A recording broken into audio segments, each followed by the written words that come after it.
ॐ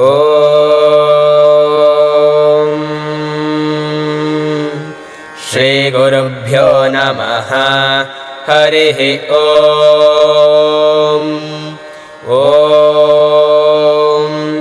प्रातरग्निं प्रातरिन्द्रगं हवामहे प्रातर्मित्रावरुणा प्रातरश्विना प्रातर्भगं पोषणं ब्रह्मणस्पतिं प्रातः सोममुत रुद्रगं हुवेम प्रातर्जितं भगमुग्रगं हुवेम वयं पुत्रमदितेर्यो विधर्ता आद्रश्चिद्यं मन्यमानस्तुरश्चिद्राजाचिद्यं भगं भक्षीत्याह भगप्रणेतर्भगसत्यराधो भगेमान्धियमुदवददन्नः भगप्रणो जनय गोभिरश्वैर्भगप्रणृभिर्नृवन्तस्याम उतेदानीं भगवन्तस्यामोत प्रपित्व उत मध्ये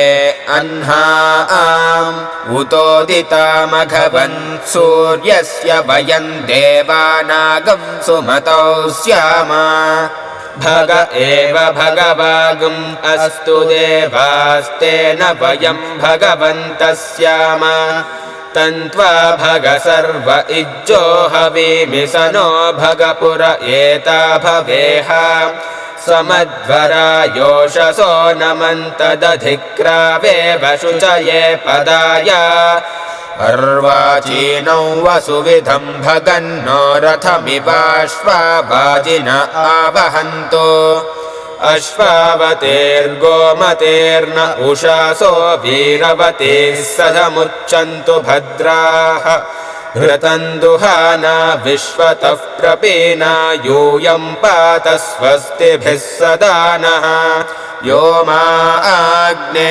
भागिनगं सन्तमता भागं चिकीर्षति अभागमग्ने तं कुरु मामग्ने भागिनं कुरु भाग्यदेवतायै नमः।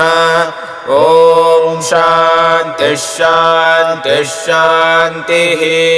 हरिः ॐ तत्सर्वं श्रीकृष्णार्पणमस्तु।